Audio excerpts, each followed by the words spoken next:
Welcome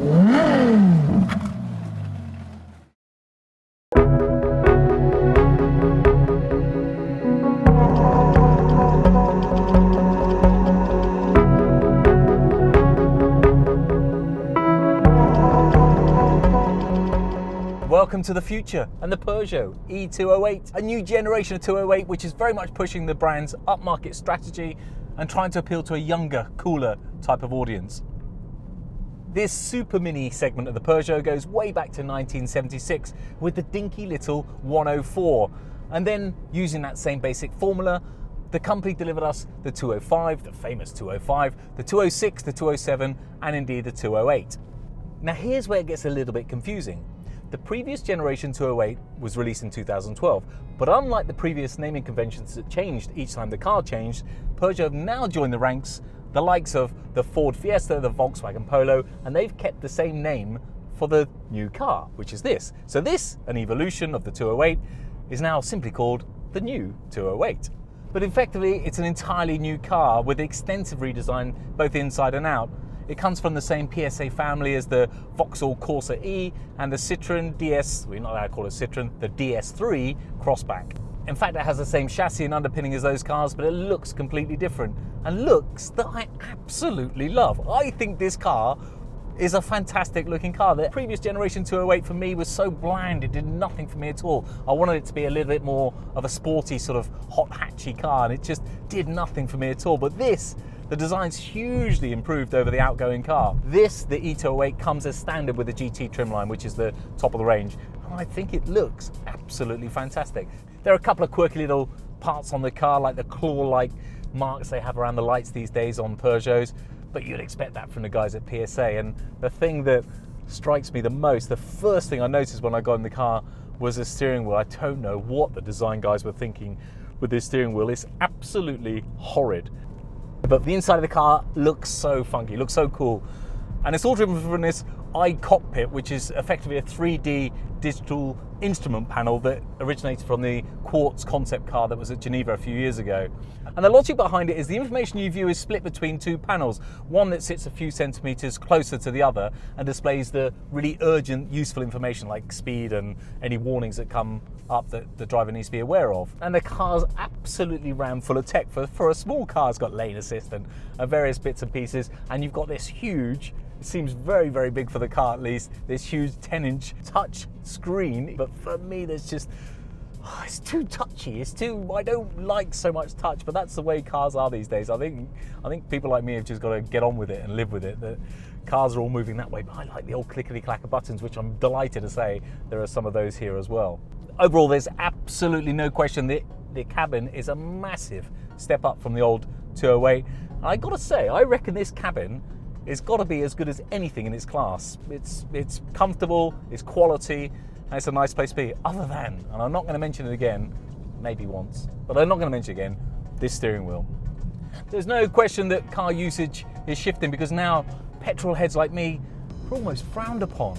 Even so, Peugeot offer 3 different engine options for this, or motor options, because you've got the petrol, the diesel, and of course this one, which is electric. And interesting, this E208 sits on the same platform as the petrol and diesel cars. It also uses the same body and the same interior as the regular cars, and it's assembled on the same production line.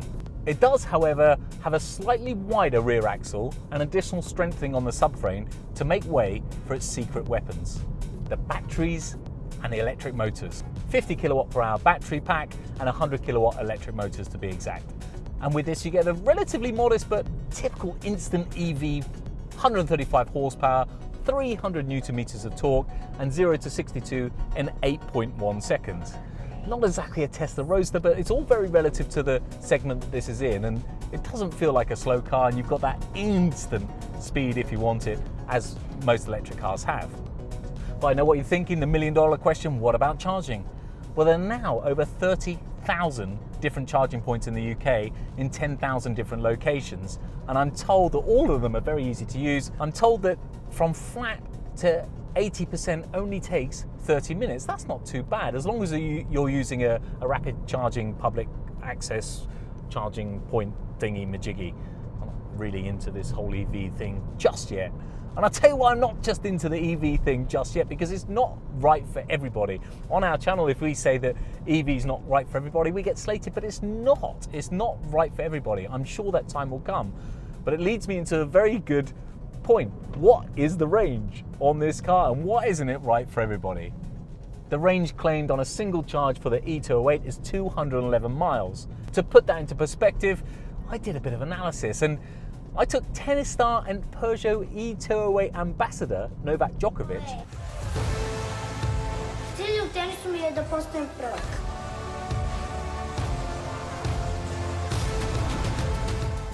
And realised that he could actually ditch his private jet, travel from his home in Monte Carlo to his hometown of Belgrade, which is 811 miles away, and only stop for an hour and a half 3 times, 30 minutes each time, an hour and a half.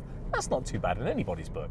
But the reality is, if you had this car, you'd probably use your own home charger, and you leave the house with a full tank or full batteries every single day. So effectively, every day, you're waking up with 211 miles. Why is that not right for me? Because sometimes I need more than 211 miles. Sometimes I'm going places where they don't have rapid chargers. I just need a bit more flexibility. However, if this suits your lifestyle, if you're somebody that has a routine, and if you're somebody that lives close to charging stations or travels within the range that you have, EV is the way forward. There's absolutely no question about that. It's not that I'm not embracing technology, it's just not right for everybody at this moment. And I'm sure as ranges get further and they get extended even longer, then it's going to be a completely different ballgame. I was talking to one of the other guys on this trip from Peugeot Legends, very nice guy. He said this is going to be the drive of your life. I'm not quite sure it's the drive of my life, but I get where he's coming from, and the old Peugeot fans, if any old Peugeot fans will understand that as well. But the reality is this is an incredibly well-built car. It's stylish, it's fun, it's well-built, it looks fantastic. Starts from £25,000 for the E208. I think you can do a lot worse than this. It's a very, very good car.